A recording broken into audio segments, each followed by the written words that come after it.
Meu nome é Rafael. Eu vou apresentar esse seminário para a disciplina de Métodos de Análise Química Teórica com o professor Gian, da Universidade Federal de Alfenas, campus Poços de Caldas. E eu vou falar um pouco sobre a espectroscopia de absorção atômica com chama. Bom, o princípio fundamental da espectroscopia de absorção atômica é medir a intensidade da absorção de radiação emitida por uma fonte externa, sendo essa radiação específica para cada elemento. Se a fonte externa emite uma radiação de frequência apropriada, ela pode ser absorvida pelos átomos do analito e promovê-los a estados excitados, possibilitando assim a quantificação dos mesmos. A técnica foi introduzida em 1955 por Walsh, na Austrália, e por Alcmeide e Millards, na Holanda. O primeiro espectrômetro de absorção atômica surgiu em 1959 e depois disso o uso da técnica cresceu de forma explosiva. Isso se deu em razão da sua simplicidade, efetividade e custo relativamente baixo. Bom, primeiro eu vou falar um pouco do equipamento, que é composto por uma fonte de radiação, um atomizador, um conjunto monocromador e um detector. Começando pela fonte de radiação, a fonte de emissão mais útil para a espectroscopia de chama é a lâmpada de cátodo oco, que consiste em um ânodo de tungstênio e um cátodo cilíndrico selados em um tubo de vidro, contendo um gás inerte. O cátodo é fabricado com o metal que se deseja analisar, por isso a especificidade da fonte de radiação. Na emissão, o que ocorre é a pulverização catódica, onde uma diferença de potencial é aplicada através dos eletrodos, o gás inerte se ioniza, à medida que os cátions e elétrons migram para os dois eletrodos, é gerada uma corrente de 5 a 10 mA. Se o potencial gerado é suficientemente alto, os cátions do gás inerte se chocam com o cátodo com energia suficiente para desalojar alguns dos átomos do metal e assim produzir uma nuvem atômica. Alguns dos átomos desalojados do cátodo estão no estado excitado e emitem seu comprimento de onda característico quando retornam ao estado fundamental. Bom, o atomizador é o sistema que converte a espécie volatilizada em átomos livres. Essa é o coração da técnica, pois é onde serão gerados os átomos gasosos no estado fundamental que absorverão a radiação emitida e, consequentemente, serão quantificados. Um sistema de nebulização operando pela ação do fluxo do gás comprimido é responsável pela aspiração da amostra em forma de um aerosol e uma câmara de nebulização, e é esse componente. A taxa de aspiração da amostra varia de 4 a 7 ml por minuto, mas somente 5 a 10% da amostra é introduzido na chama. O restante é descartado, por isso a atomização deve ser a maior possível, para obtenção do máximo sinal. A função do nebulizador, esse componente, é formar um aerosol da solução aquosa que se deseja analisar.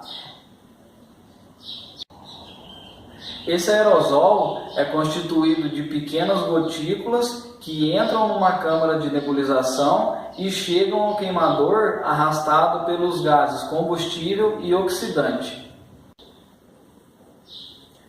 Na chama, ocorre o processo de dissolvatação, ou seja, a evaporação do solvente, produzindo um aerosol seco. E a chama tem a finalidade de transformar os íons e moléculas em átomos no estado gasoso fundamental. O tipo de chama mais utilizado é a mistura ar-acetileno, numa proporção relativamente alta de oxidante em relação ao combustível, o que produz uma chama azul.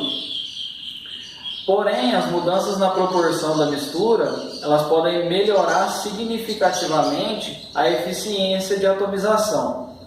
A chama redutora, que é de cor amarela, é obtida aumentando-se a quantidade de acetileno em relação ao ar, promovendo um aumento da pressão parcial dos produtos da combustão, facilitando a atomização de elementos com tendência à formação de óxidos refratários. Por outro lado, a chama oxidante de cor azul clara é obtida diminuindo-se a quantidade de acetileno em relação ao ar, favorecendo assim a atomização daqueles elementos cuja eficiência de atomização se dá via formação de óxidos. Então, essa proporção de gases para a formação da chama depende do analito. E agora eu vou falar sobre o conjunto monocromador. O conjunto monocromador ele deve separar a linha espectral de interesse, que é a linha do analito que se deseja analisar, das outras linhas emitidas pela fonte de radiação através da utilização de um prisma ou rede de difração, associado a duas fendas estreitas que servem para a entrada e saída da radiação. O prisma ou a rede de difração irá decompor o feixe de radiação em discretos comprimentos de onda com diferentes ângulos. Dessa forma, através da fenda de saída, é possível selecionar apenas o comprimento de onda desejado. E, finalmente, nós temos o detector. Os detectores encontrados nos espectrômetros de absorção atômica são as válvulas fotomultiplicadoras ou detectores de estado sólido, sendo as válvulas fotomultiplicadoras as mais comuns. A válvula fotomultiplicadora consiste de um sistema compacto composto por um cátodo recoberto por uma camada sensível à luz e um ânodo que circunda o cátodo, fechados por um tubo de vidro e mantido a vácuo. Na superfície fotossensível do cátodo ocorre a emissão de fotoelétrons devido à incidência de radiação. Os elétrons são atraídos e acelerados até uma série de diodos. E à medida que cada elétron se choca com o diodo, provoca a saída de mais elétrons e assim sucessivamente até o deslocamento de uma quantidade significativa de elétrons que possibilita uma corrente de aproximadamente 1 mA. Após a geração, os elétrons são recebidos no sistema de amplificação. Um amperímetro analítico detecta a corrente proveniente da válvula fotomultiplicadora e uma interface computacional registra o sinal em absorbância ou concentração. Seria essa resposta aqui. Agora, falando um pouco da técnica de um modo geral, a técnica consiste em aspergir uma quantidade de amostra no queimador e atomizar, ou seja, promover os elétrons para o estado gasoso fundamental. Mas por que é necessário criar um spray? Bom, é necessário criar um spray devido à etapa de dissolvatação que ocorre na chama, que é a evaporação do solvente. Essa etapa não pode tomar muito tempo, senão os elétrons não vão ser excitados para o estado gasoso fundamental devido à falta de energia. Os átomos excitados, então, retornam ao seu estado fundamental, emitindo o mesmo comprimento de onda que é emitido pela fonte de radiação. E um artifício eletrônico, denominado de modulação, permite que o detector detecte apenas somente a radiação proveniente da fonte de radiação.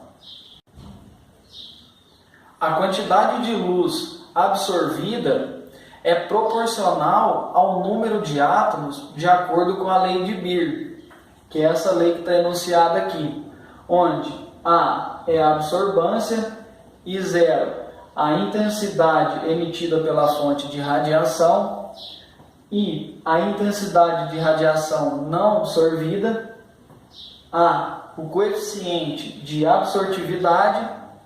B. O caminho óptico. E C. A concentração de átomos no estado fundamental. E agora eu vou falar algumas características da técnica, que são elas. A técnica independe do tipo de amostra. Devido à especificidade da fonte de radiação, ela vai depender do analito. A análise realizada por espectroscopia de absorção atômica com chama, ela é realizada de forma rápida e os resultados são gerados de 3 a 5 segundos.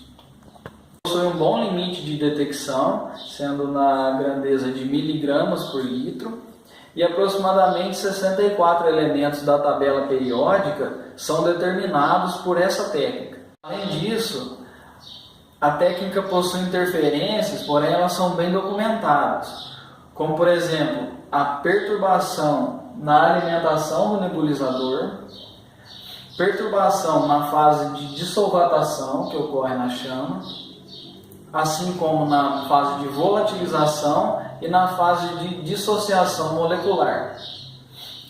Ainda algumas interferências com relação à formação de compostos com diferentes graus de dissociação, perturbação na recombinação dos átomos do elemento a ser determinado e na ionização do elemento a ser determinado, cujo grau varia com a presença de outros elementos igualmente ionizáveis. Essa técnica não quantifica compostos orgânicos e possui uma limitação para elementos ametais. Essa limitação ela se dá devido à fonte de radiação. Como a fonte de radiação tem que ser fabricada com um elemento de interesse, de análise, e esse elemento deve ser absorvido na lâmpada, não tem a possibilidade dessa absorção para os ametais, apenas para os metais. Por isso a limitação da técnica. Bom, era isso que eu tinha para apresentar. Muito obrigado.